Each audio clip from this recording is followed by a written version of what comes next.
Halo Sobat PPG, Assalamualaikum warahmatullahi wabarakatuh. Bertemu lagi bersama saya Novia Syahri. Di video kali ini, kita akan membahas tentang refleksi hasil belajar mata kuliah Prinsip Pengajaran dan Asesmen 1. Selamat menyaksikan!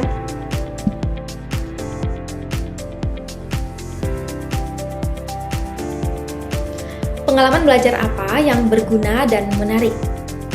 Topik yang paling berguna dan menarik bagi saya adalah Teaching at the Right Level atau TARL. Saya baru benar-benar memahami bahwa dalam satu kelas, peserta didik bisa berada pada tingkat kemampuan yang berbeda-beda. Dan hal ini tidak bisa disamaratakan hanya berdasarkan jenjang kelas saja. Melalui pembelajaran ini, saya belajar bagaimana cara melakukan pemetaan kemampuan dasar peserta didik dengan alat asesmen sederhana. Lalu mengelompokkan mereka sesuai dengan level kemampuan literasi ataupun numerasi mereka.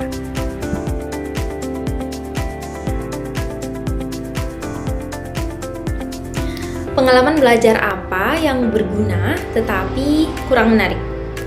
Salah satu pengalaman yang menurut saya sangat berguna namun terasa cukup melelahkan adalah ketika menyusun modul pembelajaran berbasis Understanding by Design atau UBD. Proses ini menuntut ketelitian yang tinggi, mulai dari merumuskan tujuan pembelajaran yang selaras dengan CP atau capaian pembelajaran, merancang asesmen yang sesuai, hingga menyusun kegiatan belajar yang mendukung capaian. Saya merasa bagian ini kurang menarik dari segi aktivitas, namun hasil akhirnya sangat membantu saya memahami secara menyeluruh bagaimana menyusun perencanaan pembelajaran yang logis dan terukur. Pengalaman belajar apa yang menarik tetapi kurang berguna? Semua pengalaman belajar dalam mata kuliah ini saya anggap memiliki nilai dan manfaat, baik langsung maupun tidak langsung. Semua materi perkuliahan memiliki manfaat terlebih dalam membantu saya sebagai seorang calon guru untuk menilai ataupun melakukan asesmen terhadap proses maupun hasil belajar peserta didik.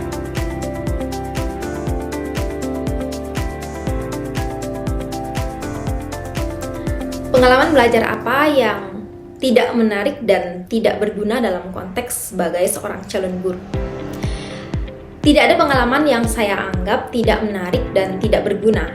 Meskipun beberapa bagian terasa menantang, saya tetap merasakan bahwa hal tersebut memiliki manfaat. Setiap topik memiliki kontribusi tersendiri dalam membentuk pemahaman saya sebagai seorang calon guru yang mampu merancang pembelajaran dan asesmen yang bermakna serta adil.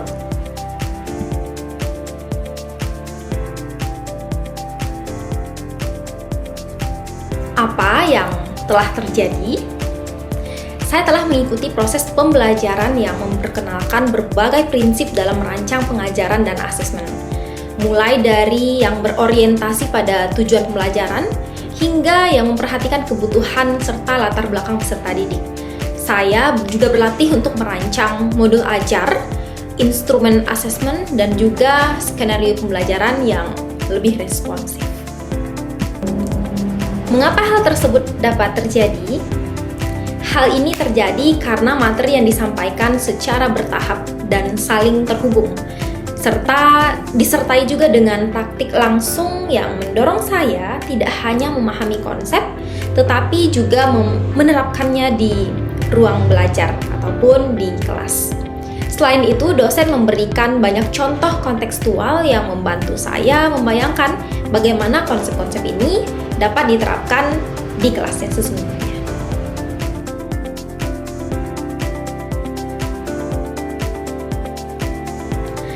Artefak-artefak pembelajaran mana yang dapat saya jadikan bukti dukung hasil refleksi pengalaman belajar? Artefak pembelajaran yang dapat dijadikan bukti dukung hasil refleksi pengalaman belajar adalah modul TARL atau Teaching at the Right Level. Modul ini merupakan panduan pembelajaran yang berfokus pada pendekatan pengajaran sesuai dengan tingkat kemampuan peserta didik, bukan berdasarkan kelas atau usia. Dengan modul ini, guru dapat menyesuaikan strategi pengajaran agar lebih efektif dalam meningkatkan kemampuan dasar literasi ataupun numerasi dari peserta didik. Mengapa artefak ini yang saya pilih? Modul ini berisi pemetaan kemampuan awal peserta didik pengelompokan berdasarkan level ataupun tingkat kemampuannya, serta rancangan aktivitas pembelajaran yang disesuaikan dengan kebutuhan masing-masing kelompok. Modul ini mencerminkan pemahaman saya tentang pentingnya menyesuaikan strategi pembelajaran dengan kemampuan aktual peserta didik, bukan hanya sekedar berdasarkan jenjang kelasnya saja.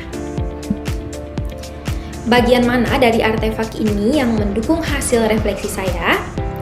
Bagian yang paling mendukung refleksi saya adalah pemetaan awal kemampuan peserta didik dan rancangan kegiatan pembelajaran yang disesuaikan dengan masing-masing level kemampuan peserta didik. Dalam modul tersebut, saya menyusun asesmen diagnostik untuk mengidentifikasi peserta didik yang masih berada pada tahap perlu bimbingan, sehingga yang sudah mampu memahami bacaan secara kompleks. Hasil pemetaan itu menjadi dasar dalam menyusun aktivitas pembelajaran yang bertingkat. Proses ini menunjukkan bagaimana saya menerapkan prinsip teaching at the right level secara nyata dan berpihak pada kebutuhan peserta didik. Pembahasan selanjutnya adalah rumusan hasil refleksi berupa pembelajaran bermakna. Apabila saya mengajar ataupun membahas topik ini dengan mempertimbangkan prinsip pembelajaran bermakna yang berpusat pada peserta didik, perubahan apa yang akan saya lakukan? Jika saya mengajar ataupun membahas topik ini dengan pendekatan yang berpusat pada peserta didik, saya akan menyesuaikan materi dan cara mengajar dengan kemampuan mereka. Langkah awalnya adalah melihat sejauh mana pemahaman peserta didik melalui asesmen diagnostik, lalu mengelompokkan mereka sesuai dengan tingkat kemampuannya. Saya juga akan menggunakan kegiatan yang dekat dengan kehidupan mereka agar pembelajaran terasa lebih menyenangkan dan juga mudah dipahami. Dengan begitu, proses belajar menjadi lebih bermakna dan partisipasi mereka pun dapat lebih meningkat. Demikianlah pembahasan untuk refleksi hasil belajar mata kuliah prinsip pengajaran dan asesmen. Semoga video ini bisa bermanfaat untuk teman-teman semuanya. Sampai bertemu lagi pada video selanjutnya untuk refleksi pembelajaran lainnya. Assalamualaikum warahmatullahi wabarakatuh.